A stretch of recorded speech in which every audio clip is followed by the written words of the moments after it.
dos dados que vai acabar o áudio mais rápido. Acho que não. Não? Agora sim. Vamos lá. Perdão, tá, irmãos, a demora. Vou começar o estudo de hoje. Abra suas Bíblias em Romanos capítulo 12.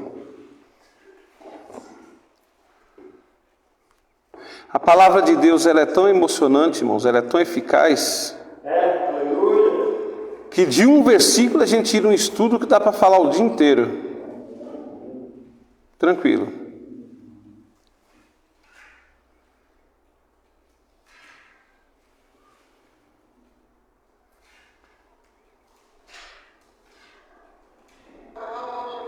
Assim.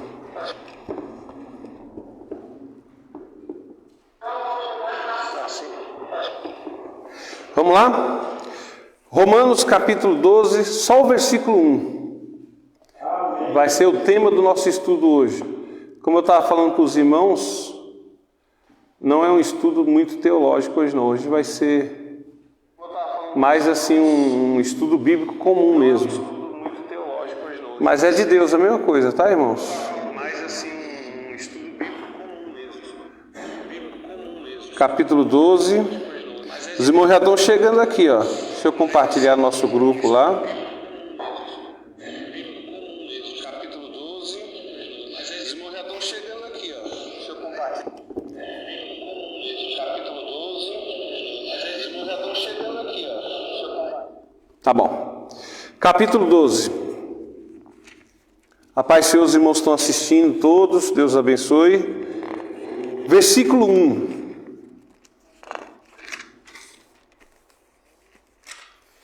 Hoje eu quero, quem puder, todo mundo com Bíblia na mão aí, em casa também. Caneta, né, papel, tudo direitinho. Que nós vamos consultar bastante a Bíblia hoje. Que a Bíblia é nosso manual. Diz assim, ó: rogo-vos, pois, irmãos, pelas compaixões de Deus, que apresentei os vossos corpos em sacrifício vivo, santo e agradável a Deus, que é o vosso culto racional. Amém? Amém. Vamos lá de novo?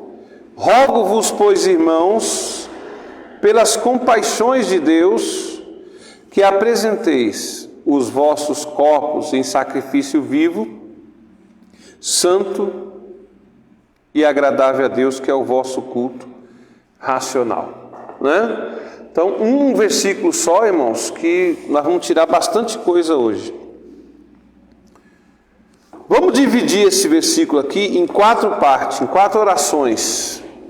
A primeira: rogo-vos, pois, irmãos, pela compaixão de Deus, e vamos explicar o que é isso. Depois, que apresenteis o vosso corpo, nós vamos explicar o que é isso aí.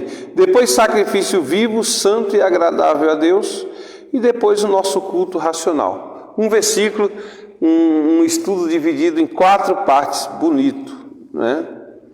Primeiro eu quero falar sobre rogo-vos.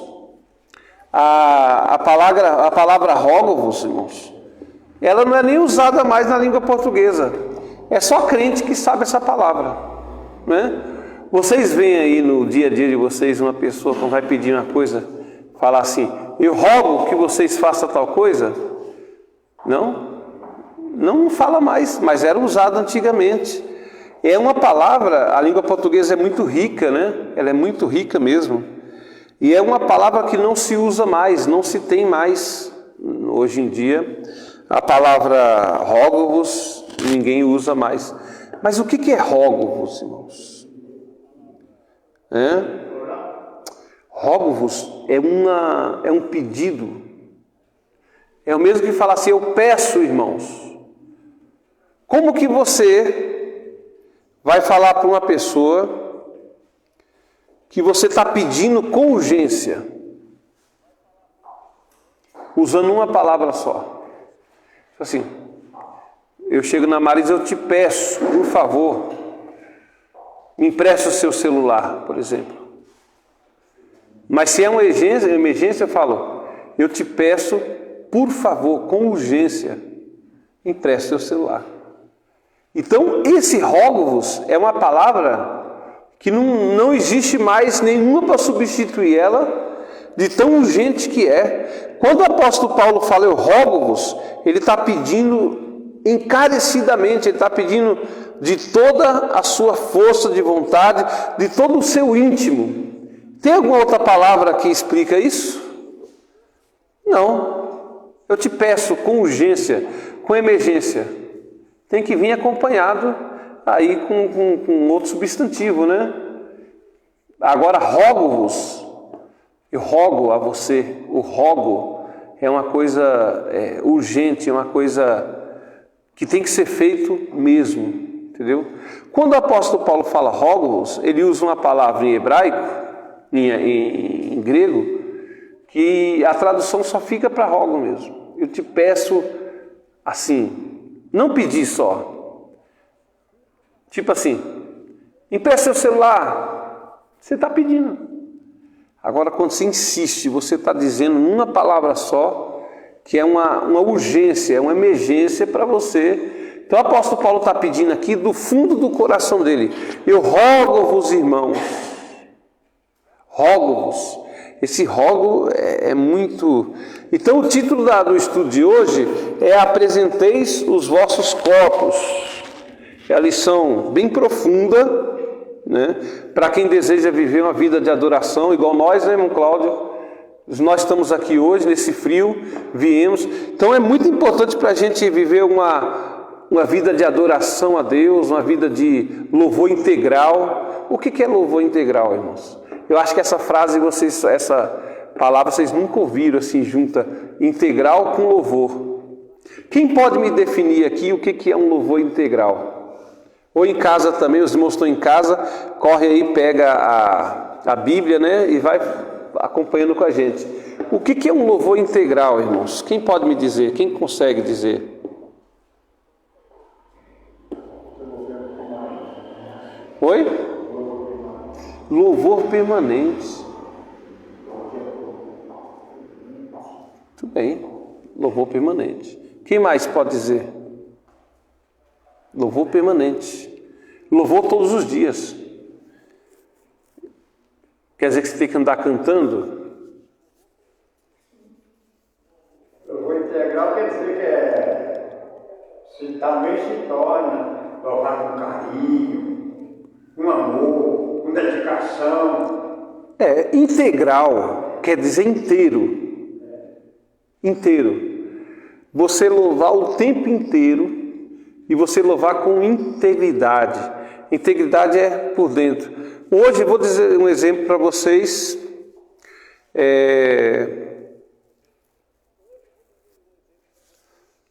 Gesiel Moreira está falando Pai Senhor, Lindalva, irmã Lindalva está acompanhando, Rogério está acompanhando e irmã Sônia está acompanhando. Graças a Deus. E Mário também está acompanhando. Tem bastante gente aqui acompanhando, irmãos, hoje. Então, integral, o que é integral? O louvor integral. Quem deseja louvor integral é você louvar 24 horas por dia. Mas como é que você consegue cantar 24 horas por dia? Isso, não dá para você louvar, mas o louvor não é cântico, irmão, só. A nossa vida inteira louva ao Senhor. Os animais, a Bíblia fala que os animais, as baleias louvam o Senhor, os passarinhos louvam o Senhor, sem falar uma palavra. Então, na verdade, o louvor integral é a sua vida. Estou falando que eu cheguei nesse nível, nem que nós chegamos. Mas quem deseja isso, é bom escutar esse estudo. Quem está em casa deseja ter o louvor integral, é o que? Você acordar pela manhã, já começar louvando a Deus. Como louvando a Deus? Como seria louvar a Deus todo dia? Nas suas ações. O que é louvar a Deus? O louvor, o hino, é um louvor a Deus. A oração é um louvor a Deus. Às vezes nós estamos errando, nós aqui, os irmãos em casa, estão errando, por quê? Porque estão só orando, não estão louvando dentro da oração. Se vocês verem todas as orações que tem registrado na Bíblia, a oração de Neemias, obrigado Marisa, a oração de Neemias, a oração de Pedro, a oração de Paulo, todas elas têm louvor. E a nossa oração tem louvor? Não que você precisa cantar no meio da oração. Você começa orando, engrandecendo o nome do Senhor. Senhor, o Senhor é maravilhoso.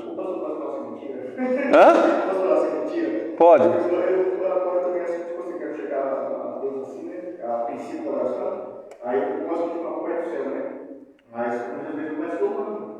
Aí. Isso aí. Como que é feita as melhores composições? A pessoa está orando e começa a cantar em oração, né? O salmista Davi, eu acredito que ele fazia muito assim também. Então, é isso, irmãos. Oração, louvor. Quando a gente está orando, está louvando. Quando a gente está trabalhando, a gente está louvando a Deus. Porque você está dando fruto do seu trabalho para a sua família e para a obra de Deus. Quando você está dando a sua oferta, você está louvando a Deus, isso a Bíblia fala. Quando você está pregando para alguém, você está louvando a Deus. Quando você está pensando em Deus, você está louvando a Deus. Tudo que faz em nome do Senhor. Quando você deixa de pecar, você está louvando a Deus também.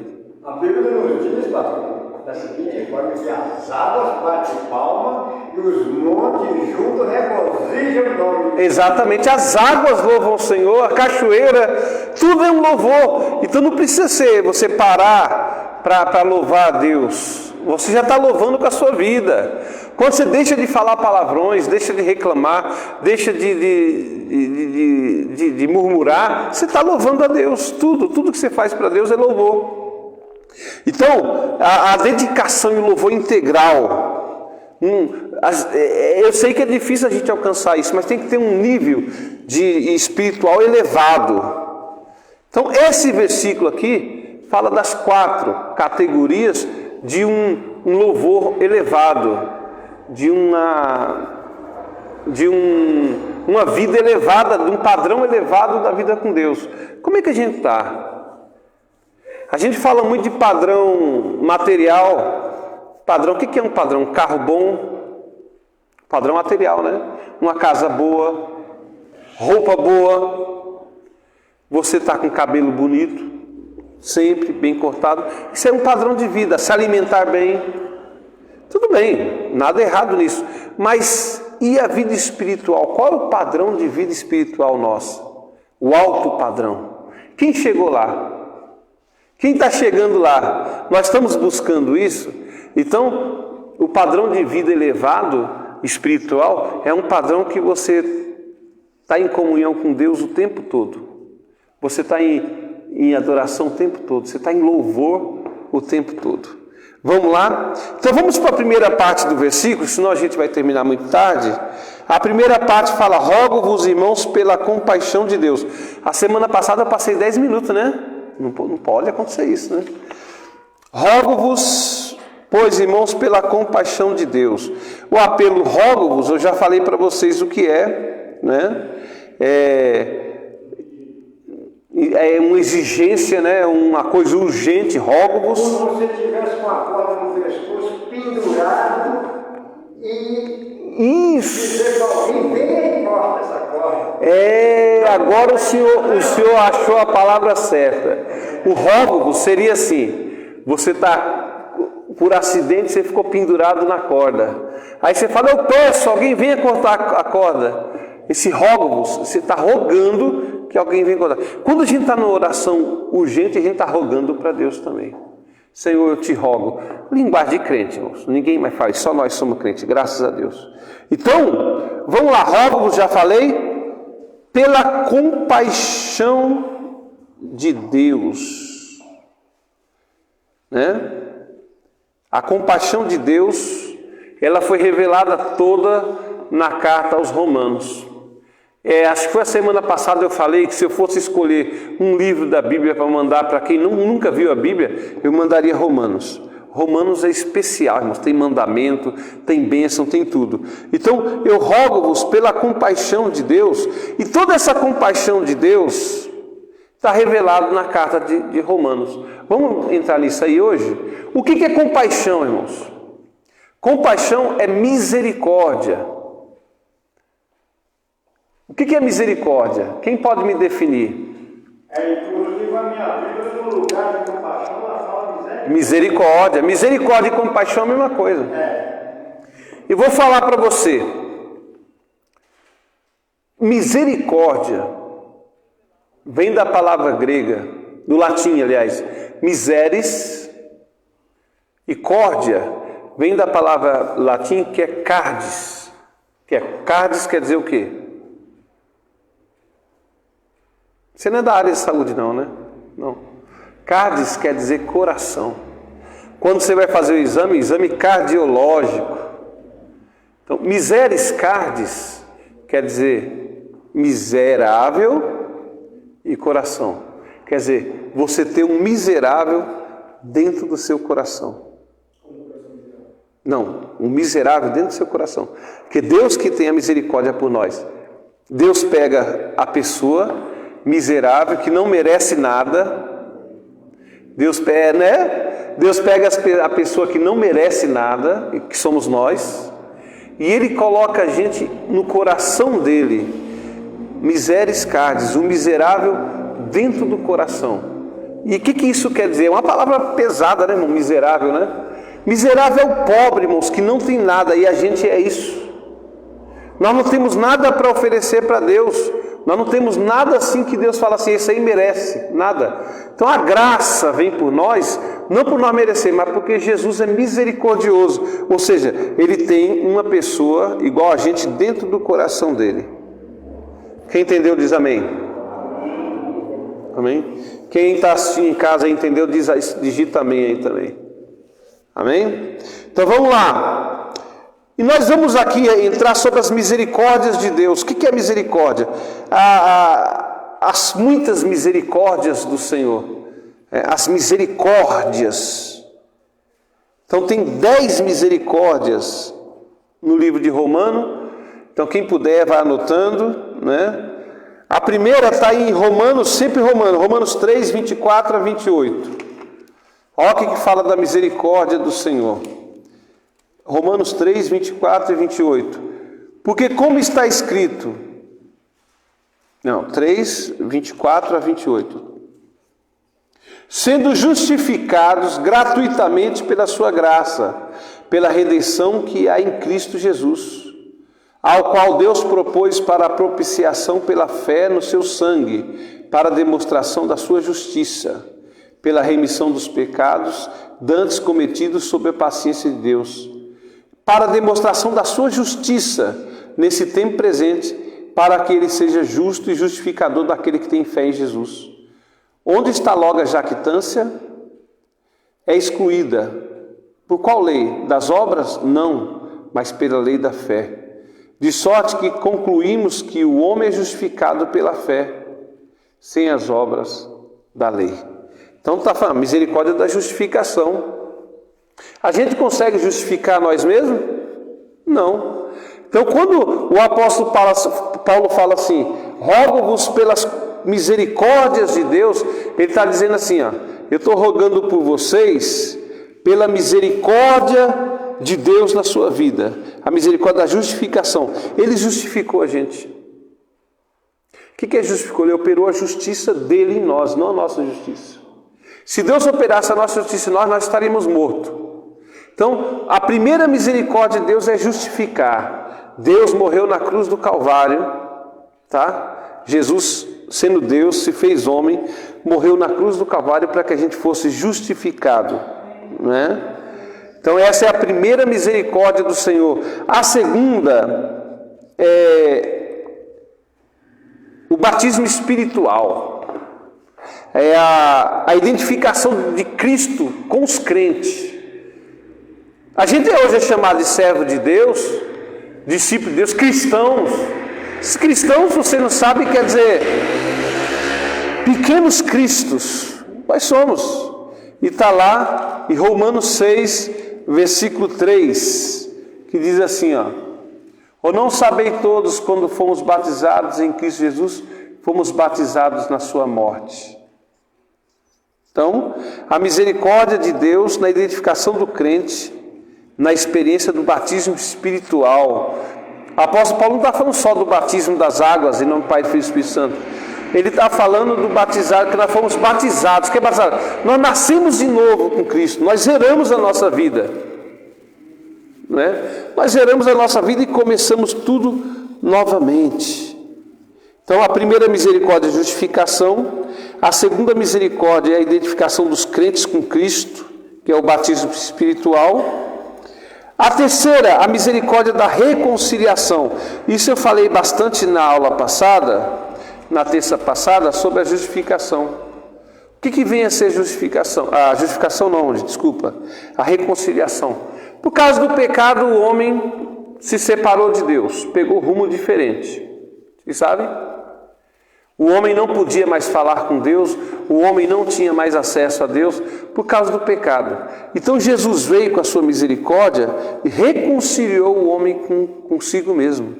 Está lá em Romanos 5, versículo 10. Vamos ler?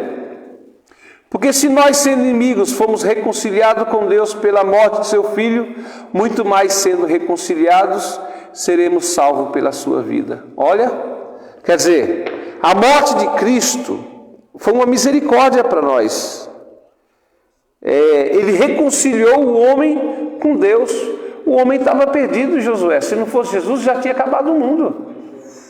Então a misericórdia de Deus, Ele morreu pelo nosso pecado. Por misericórdia, não foi obrigado, ninguém mandou, Ele simplesmente fez isso por nós. Ele comprou, Ele pagou o resgate que era a vida. Alguém tinha que morrer. Eu volto a falar aqui, Ele não pagou nada para o diabo não. O diabo ele não tem direito a nada. Ele não pode cobrar, Deus nunca deveu para o diabo, Ele pagou para Ele mesmo, para a sua palavra.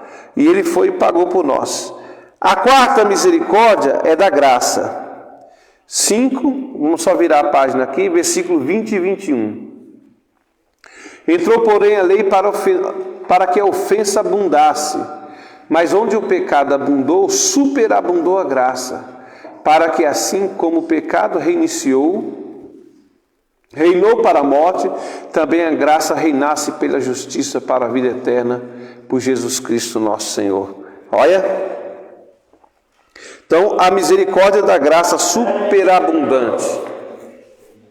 Eu vou dizer uma coisa para vocês. Quanto mais a gente peca, mais a graça de Deus abunda em nós. Mais ela multiplica em nós. Que palavra difícil, né? Alguém podia dizer assim para Paulo, eu vou responder isso pela Bíblia. Né, Marcelita? Quanto mais a gente peca, mais tem graça para nós. Então vamos pecar mais para que a graça opera mais em nós. É o que dá a entender. E quem responde isso? Então a quarta misericórdia do Senhor é a graça superabundante. Onde tem mais pecado, mais superabunda a graça de Deus. Mais tem a graça de Deus. Então vamos continuar pecando? Exatamente. Para que a graça superabunde em nós, para que a gente tenha mais graça, vamos pecar mais? Aí o apóstolo Paulo está respondendo no capítulo 6, versículo 1. Olha lá. Que diremos, pois? Permaneceremos no pecado para que a graça abunde? De modo nenhum. Nós que estamos mortos para o pecado, como que vivemos ainda nele? Olha. Quer dizer, onde abundou o pecado, quanto mais teve pecado, mais Jesus perdoou. Então nós vamos continuar pecando para que tenha mais graça em nós. Aí Paulo fala, o que é isso? O que vocês estão pensando? Como que a gente vai viver no pecado, sendo que a gente está morto por pecado? Então o apóstolo Paulo está falando aqui, quanto mais pecador a gente foi no passado, mais a graça abundou na gente. Mais teve graça na nossa vida. Vamos dizer assim, hoje nós estamos falando muito de perdão presidencial, graça, né? A graça presidencial, teve um deputado que foi perdoado pelo presidente da República. Daniel Silveira. Então, vamos lá, se eu for um presidente, eu for perdoar uma pessoa, chama-se graça. Graça é perdão não merecido. O presidente da República pode dar graça. Vamos contar que duas pessoas receberam a graça. Um estava preso porque roubou uma dúzia de banana.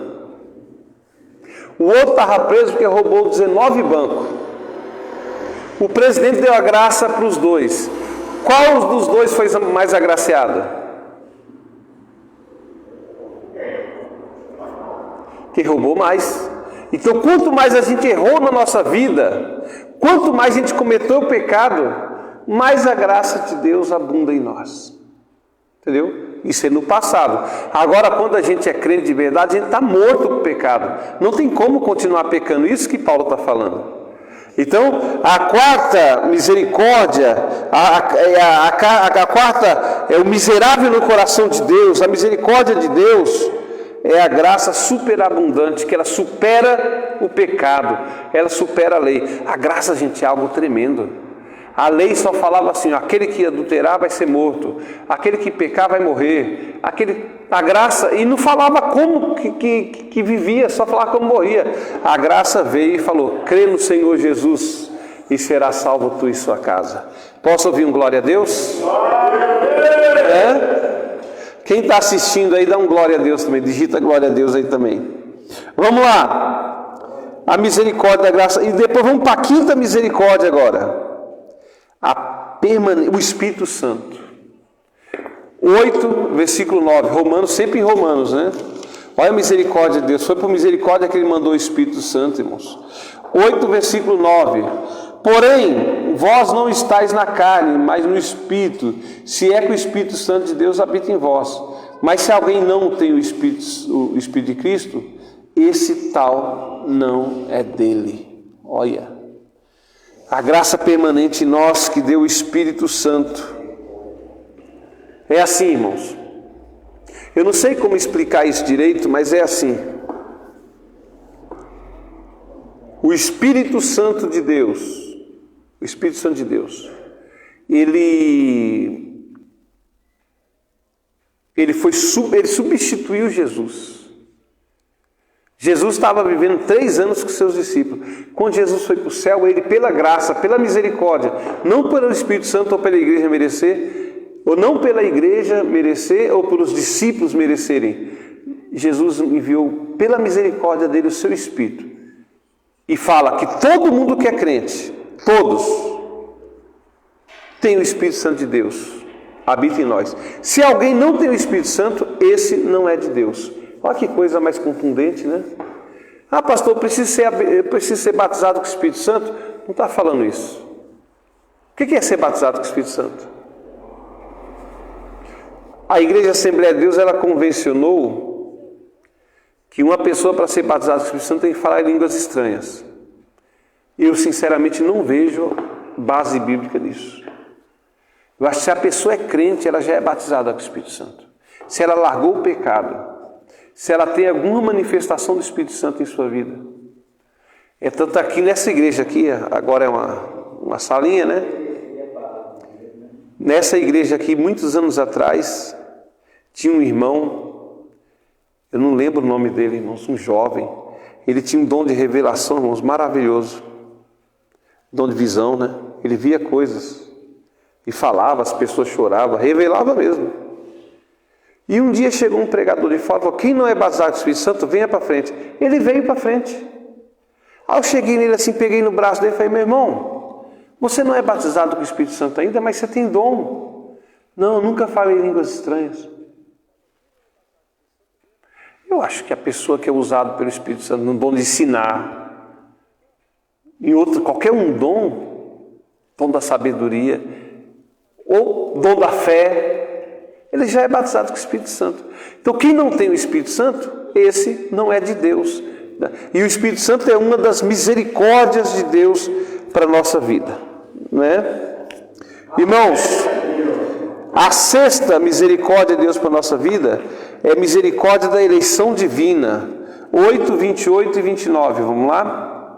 Bem sabemos que todas as coisas contribuem justamente para o bem daqueles que amam a Deus, aqueles que por ter o seu decreto são chamados, porque o que dantes conheceu também os predestinou, para serem conforme a imagem de seu Filho, para que seja o primogênito de muitos irmãos. Então, está aí. 28, 29... nesse versículo 28 a 30, Aí no 30, aos que predestinou também chamou, aos que chamou esse também justificou, os que justificou esse também glorificou. Aqui nesse versículo está mostrando três misericórdias de Deus para a gente. Como que é isso? Predestinação. O que é predestinação? Tem pessoas que nascem para a salvação, tem pessoas que não nascem para a salvação. A predestinação é divina. Deus sabe se a gente vai chegar até o final. Então já está predestinado já, irmãos. Ele já sabe. Então Ele predestinou. A predestinação de Deus, Ele que escolheu a gente. Não foi a gente que escolheu Ele. Se você está ouvindo a palavra de Deus, se você está sentindo a palavra de Deus no seu coração, é porque você foi chamado. Você foi predestinado por Deus. Então, a misericórdia da eleição divina. Nós somos eleitos por Deus. Romanos 8, 28 a 30. A misericórdia da segurança eterna. Quer dizer, nós não perdemos mais a nossa salvação. Já estava marcado que nós íamos até o final. 8. Misericórdia da glorificação. Está no versículo 30. Vamos ler novamente. Bem sabendo todas as coisas contribuem justamente para o bem daqueles que amam a Deus, aqueles que por seu decreto são chamados, porque o que dantes conheceu, também predestinou. Quer dizer, nós somos predestinados a ir para o céu, para serem conforme a imagem do seu Filho. Nós vamos ser igual a Jesus. Como que é isso, igual a Jesus? O que é Jesus? Jesus é um ser humano no céu, transformado, glorificado, e nós seremos da mesma forma. Nós seremos um corpo, irmãos, que não é corruptível. O que é um corpo não corruptível? A gente não vai envelhecer no céu. A gente vai chegar lá, nós vamos ficar na estatura de varão perfeito. Não vamos ter rugas, não vamos ter cansaço. Igual a gente cantou esses dias. Correrão sem se cansar. Isso é no céu. Sem fatigar de andar. Então, o que Deus nos predestinou, nos chamou, é o destino nosso ir para o céu, né? Para a gente ser igual à imagem do seu Filho, nos dá uma segurança eterna para nós vamos ser igual a Cristo, nós não vamos morrer. E no 30 fala, Ele também glorificou. O que é glorificar, irmãos? O Senhor Jesus, quando estava aqui na terra, o seu corpo não era glorificado, era um corpo igual a gente, que tinha necessidades básicas. Jesus tinha que tomar banho, tinha que ir no banheiro, tudo. Mas quando Jesus ressuscitou, o seu corpo foi glorificado. Então a misericórdia de Deus nos garante essa glorificação final. Posso ouvir um amém? Amém. E aí, quem está assistindo, dá um amém aí também. Vamos lá. O 9, a misericórdia da herança que possuímos em Cristo. Romanos 8,17. Se nós somos filhos, somos logo herdeiro também, herdeiro de Deus e co-herdeiro de Cristo, se porventura com Ele padecemos, para que também com Ele sejamos glorificados. Olha que coisa maravilhosa. Então, nós temos a vida eterna de herança, Deus vai dar, nós somos co-herdeiros com Cristo. Já pensou? O que Jesus é, nós vamos ser também. Nós somos co-herdeiros da vida eterna. Que coisa maravilhosa, né, irmãos? Por isso que a gente tem que se preparar. Não é qualquer um que está preparado para ser igual a Cristo. Não é qualquer um que está preparado para ser glorificado, para ser assim, ter um corpo novo. Tem gente que precisa, né? Então, a misericórdia, todos esses fatos que nós decretamos hoje, nós falamos hoje, é a misericórdia que Paulo falou. Eu rogo pelas misericórdias de Deus. Por todas essas 10 misericórdias, irmãos, da reconciliação, da graça, do Espírito Santo, da eleição divina, da segurança eterna, da glorificação final, da herança, né? Tudo isso é a misericórdia de Deus em nossa vida. Amém, irmãos? Então vamos para a segunda parte aqui, ó. Rogo-vos, pois, irmãos, pela compaixão de Deus, ou pelas misericórdias, eu já expliquei. Agora a segunda parte, que apresenteis os vossos corpos. Olha, a raiz dessa palavra apresenteis, irmãos, ele é um vocabulário no hebraico, no grego, né? que significa, tem a mesma palavra do sacrifício do Antigo Testamento. Significa pôr de lado. Isso é reservar aquela coisa para um propósito particular, preparado e dedicado para a adoração de Deus. Consagrar, santificar. O apóstolo Paulo, Josué, está dizendo aqui para a gente apresentar os nossos corpos ao Senhor. Deixa eu explicar para vocês, vocês estão em casa, vocês estão aqui, graças a Deus que tem pessoas assistindo. Vamos lá. A lei do sacrifício no Antigo Testamento. Antigamente, todo ano, a gente não estava na graça, as pessoas não estavam na graça. O que acontecia todo ano, Edneia? Para a sua família ser perdoada dos seus pecados, não tinha Jesus ainda. Jesus não tinha sido manifestado para nós. Então, para a família inteira ser perdoado, ele tinha que ir lá no rebanho e escolher um boi, se a família é grande, ou um cabrito, se a família era menor. Se a família fosse bem pequenininha, juntava duas famílias e matava aquele boi, tinha que ser o melhor do rebanho, e queimava ele para subir o cheiro suave. Isso aí era expiação pelo pecado. Entendeu? Então, quando você pega aquele boi, deixa de lado e fala, esse boi é do Senhor. Ou então, quando você pega, recebe o seu pagamento, né? Eu vejo a Marisa fazendo isso. Recebe o pagamento, ela tira o dízimo e fala, isso aqui é do Senhor. Isso aqui eu vou levar domingo. Você põe de lado para um propósito especial, correto? Tem pessoas que compram carro, irmãos, igreja muito rica, e ele pega o carro e esse aqui é para o serviço do Senhor. E outras coisas mais. Esse aqui, um violão. Tem gente que compra um violão, ele consagra o violão, esse aqui é para o serviço do Senhor. O apóstolo Paulo, quando ele fala, apresenteis, esse apresentei, é para você pegar o seu corpo e colocar de lado. E falar, esse é para o serviço do Senhor. Consagrar, o que é consagrar? É santificar. O que é santificar? Irmã Celita, lembra? Justificar santificar, justificar. Quem pode definir melhor o que é santificar? O que é santo? Ser santo é ser? Separado, justificado, separado. Muito bem, vocês estão aprendendo. Então, ser santo é ser separado. Você separar aquela porção, você está santificando. O apóstolo Paulo manda a gente fazer isso com o nosso corpo. Pegar o nosso corpo e separar do mundo, deixar no canto. E não servir os prazeres do mundo com o nosso corpo. Então, rogo-vos, irmãos, que apresenteis o vosso corpo como sacrifício vivo.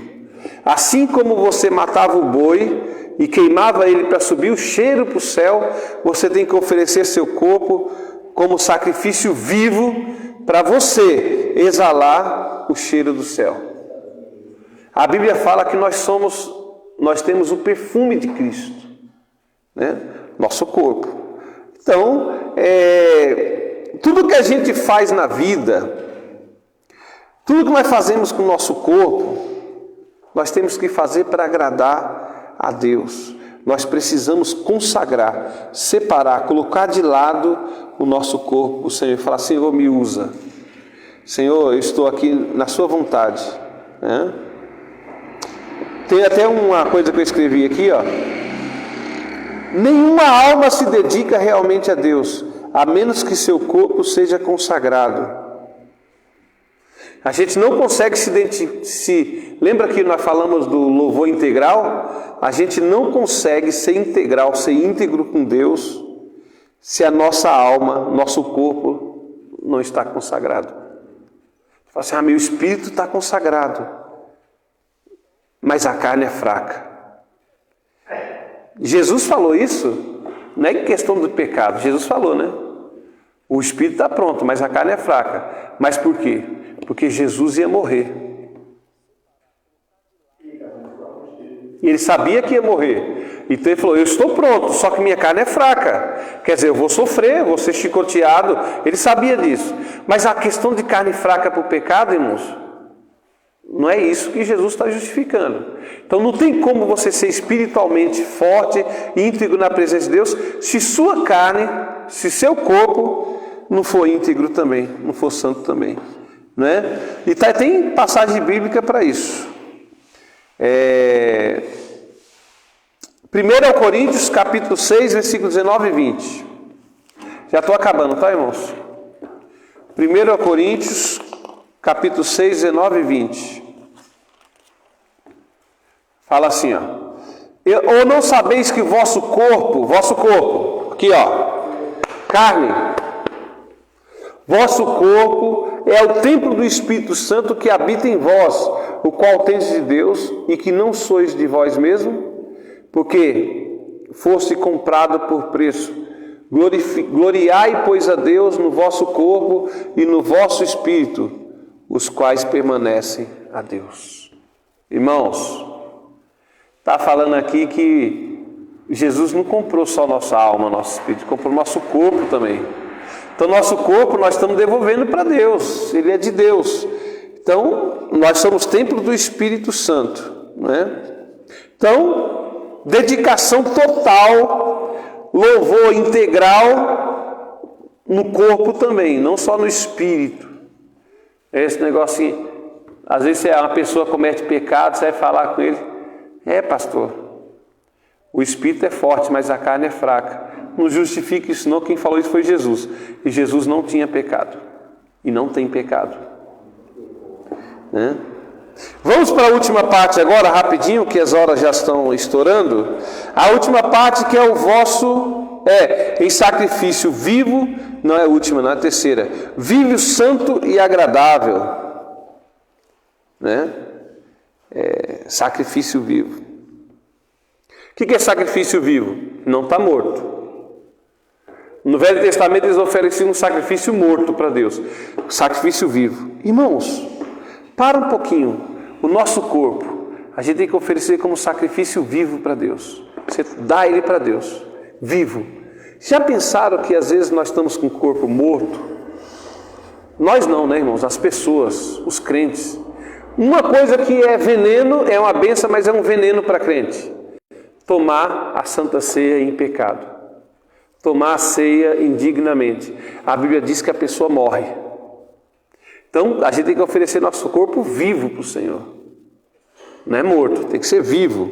Vivo, santo, o que é santo? Separado para Deus, a irmã falou muito bem, irmã Celita, justificado, né?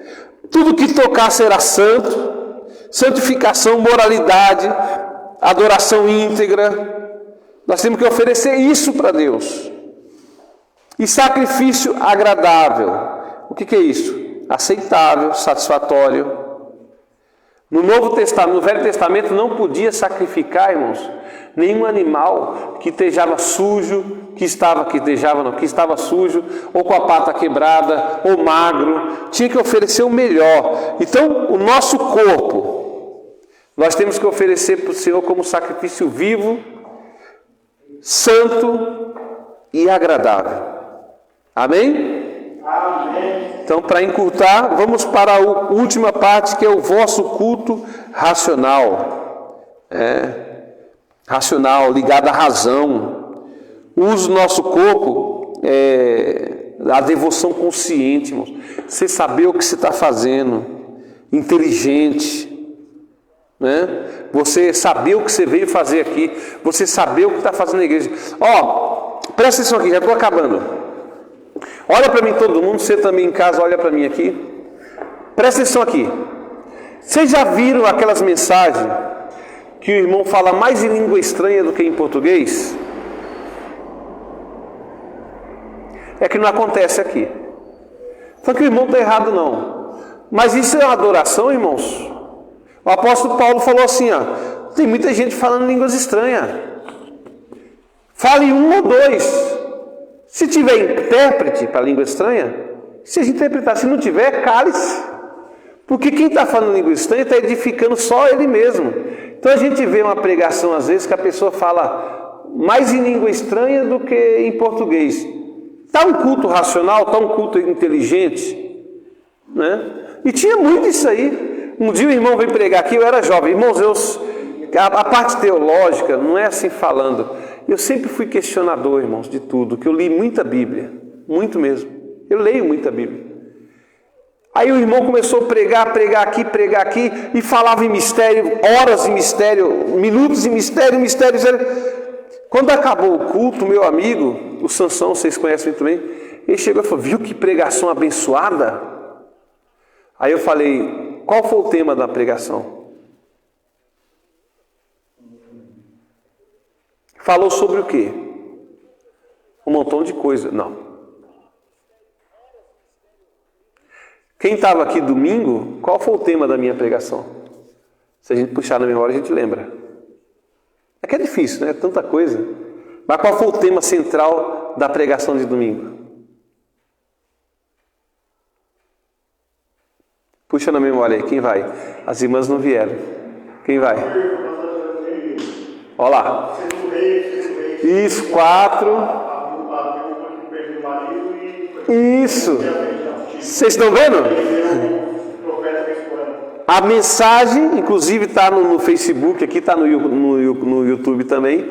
A mensagem de domingo foi sobre a viúva do azeite que multiplicou. Se eu, na hora de pregar, falasse mais em línguas estranhas que a mensagem, não é um culto racional. O culto racional é um culto com sabedoria. Você sabe o que você está fazendo ali. Irmãos, é ruim criticar assim, mas a gente vai às vezes em vigília aí antigamente, as pessoas rodando e falando línguas estranhas, e é bom, não é ruim, é gostoso, né? Você está sentindo alegria, mas não é um culto racional. O culto racional, irmãos, que a gente tem que oferecer é um culto com entendimento. Quando o pastor fala, bate palmas para Jesus, tem que saber o que você está fazendo, né? Quando você glorifica a Deus, tem que saber por que você está glorificando. Entendeu? Não é tom de voz, não é emocional, é racional. Deus quer um culto racional nosso. O que vocês vieram fazer aqui hoje? Vocês vieram aprender a palavra de Deus, correto? Isso é racional.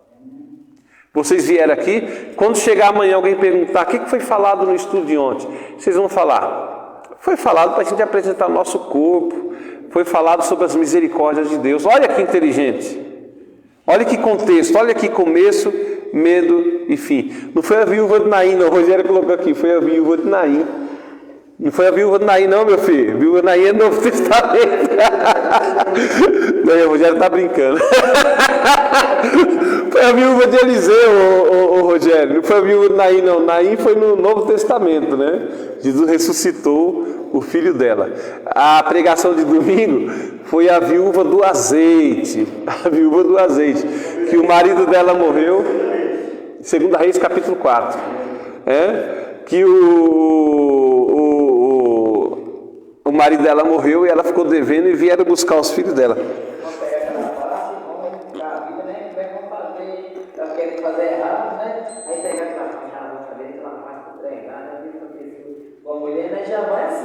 Exatamente. E a mensagem serve para você em alguma coisa. O que se viu? O que eu expliquei? Que para você receber as bênçãos, você tem que agir igual a viúva de Naim. Por exemplo, Deus quer usar o seu vizinho para te abençoar. Mas se você é intrigado com o vizinho, como é que Deus vai abençoar? Como é que Deus vai usar uma pessoa? Se você tem um mau relacionamento no seu bairro, como é que você vai pedir vasilha emprestada? Isso se chama culto racional, mensagem inteligente. Até o louvor, irmãos. O louvor tem que ser inteligente também. Você tem que cantar hino com poesia, com coisa... Por exemplo, eu até brinco com vocês aqui de vez em quando. Você tem que cantar o hino e tem que prestar atenção no que você está cantando. Eu cantava o hino que eu não canto mais. Falava assim, choveu... Vocês sabem, né? Choveu a noite inteira, foi chuva de verão, foi nuvem passageira. Se choveu a noite toda, foi chuva de verão e passageira? Esse hino não tem nexo nenhum, né? E quantos hinos tem, né? Quantos hinos tem que não tem nexo nenhum? Você vai cantando, aí depois você para e pensa, poxa, alguma coisa está errada. Alguma coisa está errada. Então é isso aí. Foi a Esté que digitou. O Rogério está colocando a culpa na Esté aqui, ó. Foi a Esté. Eu pensei que o Rogério estava brincando. A Esté colocou na conta do Rogério aqui, ó, viúva de Naim. Foi a Esté. Ô Esté, puxa a sua orelha aí. Bom, é isso aí, gente. Então, os nossos sacrifícios espirituais, eles são agradáveis ao Senhor. Qual é o sacrifício que a gente tem? Vocês pensam assim, vocês são dizimistas, nós somos dizimistas. É um sacrifício puro, santo e agradável a Deus. Você tirar uma parte do seu dinheiro e entregar na presença de Deus. Você fugir dos vícios, fugir da idolatria e de tudo mais, das más companhias, é também um sacrifício que você está fazendo para Deus.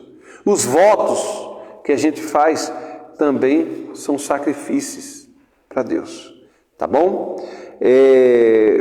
Eu acho que é só, tá, irmãos? O resultado de tudo isso aí é devoção consciente, devoção consciente, você está inteligente, saber o que eu vou fazer na igreja hoje. O que eu estou fazendo aqui? Por que eu estou falando glória a Deus? Por que eu estou falando aleluia? O que é glória a Deus? O que é aleluia? Qual o sentido das palavras? Qual o sentido de tudo?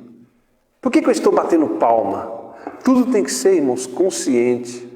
O demônio, quando ele possui uma pessoa, que a pessoa cai endemoniada, a mente da pessoa apaga. A pessoa fica inconsciente, vocês sabiam? Ele não vê as palhaçadas que ele faz quando está endemoniado. Agora, quando o Espírito Santo de Deus usa uma pessoa, a pessoa está perfeitamente consciente, irmãos. Deus não pega a mente da pessoa, tira, desmaia, a pessoa fica falando igual é no centro espírita. Por que isso? Porque Deus quer a nossa adoração consciente. Nós temos que estar consciente de tudo. Entenderam? Deus seja louvado. Essa é a mensagem de hoje, espero que tenha sido racional. Quem quiser ver novamente, irmãos, a partir de amanhã, depois da manhã por aí, eu vou pegar essa mensagem, vou colocar no YouTube e vou passar no grupo da igreja e passar no Facebook também. Deus abençoe a todos. Dê uma salva de palmas para Jesus. Quem assistiu aí também em casa, também, dá um glória a Deus aí para eu saber que você foi até o final, tá bom? Deus abençoe.